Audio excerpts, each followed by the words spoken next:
कन्यादान। रामराव जी के दो बच्चे थे, रूही और पवन। पवन बड़ा था और रूही छोटी थी। दोनों ही पढ़ाई में बहुत होशियार थे। रामराव और रूही की माँ लता रूही को लेकर बहुत चिंतित थे, क्योंकि रूही ने अपनी शिक्षा पूरी कर ली थी। अब उसके लिए एक बेहतर रिश्ता खोजना था। एक दिन उनके करीबी रिश्तेदार का बेटा दीपक शादी में रूही का हाथ मांगने के लिए उनके घर आया। दीपक को सभी पसंद करते थे। वह दिखने में अच्छा था और एक अच्छी कंपनी में कार्यरत था। दीपक के परिवार को भी रूही पसंद थी। फिर इन सब के बाद शादी की तारीख तय हो गई और पवन ने भैया और रामराव शादी की सारी तैयारियां कर रहे थे, क्योंकि शादी नज़दीक थी। सारी तैयारियां हो गई। शादी का एक दिन भी आ गया। पवन रूही का हाथ पकड़कर मंडप में ले आया। रूही सुंदर गुड़िया सी दिख रही थी। सुंदर नाक, आंखें, रंग गोरा, लंबी लंबी चोटी। रूही देखने में बहुत खूबसूरत थी। पवन रूही को मंडप में ले आया और पंडित ने रूही को कन्यादान के लिए हाथ आगे करने को कहा और उसका हाथ कांपने लगा। जिस पिता ने इस हाथ को पकड़कर दुनिया में चलना सिखाया, वहीं आज उसका हाथ किसी और पुरुष के हाथ में देने जा रहे थे। अपनी उस बेटी के बिना अपना बाकी का जीवन बिताना, ये विचार ही उनके लिए काफ़ी कष्टदायक था। पिता ने उसका हाथ पकड़ लिया और उसके होने वाले पति ने नीचे से उसका हाथ को सहारा दिया। कन्यादान की रस्म शुरू हुई। हाथों से पानी की एक एक बूंद गिरने के साथ पिता की आंखों से भी बूंद बूंद आंसू गिर रहे थे। अपने कलेजे का टुकड़ा दान करते समय क्या अवस्था होती है, तब वे रामराव ने जाना। वे रस्म खत्म हुई। पंडित जी ने लता और रामराव के हाथ में दियों से बड़ा पर्दा दिया। उनके सामने बेटी और उसका परिवार, पूरा ससुराल परिवार बैठाया और पंडित जी ने कहा, आज से आपकी बेटी उनकी हो गई। उनसे कहो कि उसका अच्छे से ध्यान रखे। लता अपने मायके वालों के लिए एकदम पराई हो गई।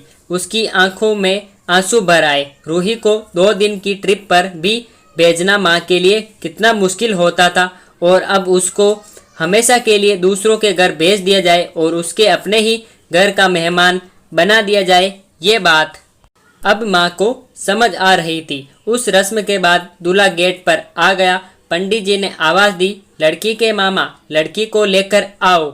उस मामा का हाथ पकड़कर वे उस अंतर पाठ पर जा रही थी। सुबह उठकर एक साथ नाश्ता, फिर मस्ती, फिर मामी के हाथ का खाना और रात में मामा के गोद में सिर रखकर सोने वाली बांजी आज उस मामा को दूसरे के हाथ में सौंपनी होगी। ये सोचकर उसने अपने हाथ कस लिया और मंगलाष्टक प्रारंभ हो गए। भाई दूज के दिन बिना कुछ मांगे मिलने वाला गिफ्ट, एक साथ फोड़े हुए फटाके, टीवी कौन देखेगा, इस पर झगड़ा और दादाजी गुजर जाने के बाद उन दोनों को गले लगकर रोना। दोनों भाई बहन आज एक दूसरे को देख रहे थे।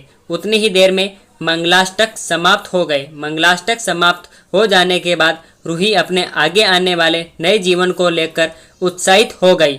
रूही ने वरमाला पहनाई और अपने पति दीपक के पास खड़ी हो गई। रूही के सामने बहुत से लोग खड़े थे। कुछ आशीर्वाद दे रहे थे और कुछ पास होकर स्तुति कर रहे थे। फोटो के लिए उसकी सहेलियां आई। एक ने उसका हाथ पकड़ा, दूसरी ने उसका पल्लू अटका हुआ निकाला, तीसरी ने उसके आंसू पोंछे। हम घर रहने के लिए आ रहे हैं, आंटी को बोलना खाना खाने के लिए आएंगे।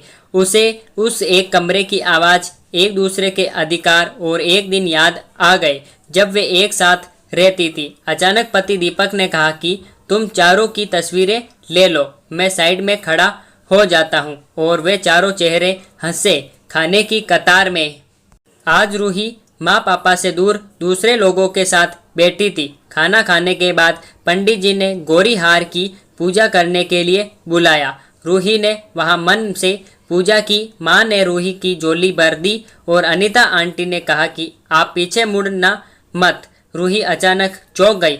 वे आगे बढ़ने लगी। इतने सालों से बच्चे की तरह पाले हुए उस चाचा का बांध टूट गया। स्कूल से घर वापस आने में देर हो जाने पर अस्वस्थ होने वाले वे चाचा जी, जन्मदिन पर 5-6 फ्रॉक उसके आगे लाकर रखने वाले चाचा जी, मैं नहीं आने वाली आज घर में, चाची के पास रहूंगी कहकर रोने वाली वे आज हमेशा के लिए दूर चली जाएगी। यह रूही के दूसरे माँ पापा के रूप में चाचा चाची को भी ये बात सहन नहीं हो रही थी। उसकी पहचान आज बदल चुकी थी।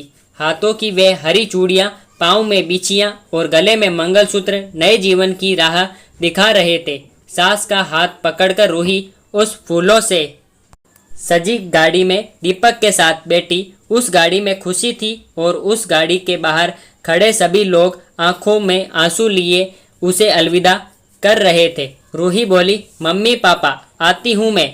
बहुत मुश्किल होता है अपना कलेजा, अपने दिल अपने ही हाथों से बाहर निकालकर परे हाथों में सौंपना, और वे अपने कलेजे को, अपने दिल को खुद के दिल से लगाकर रखेगा। फिर भी हर माता पिता इस मुश्किल काम का सपना देखते हैं, लड़की के जन्म के बाद से ही।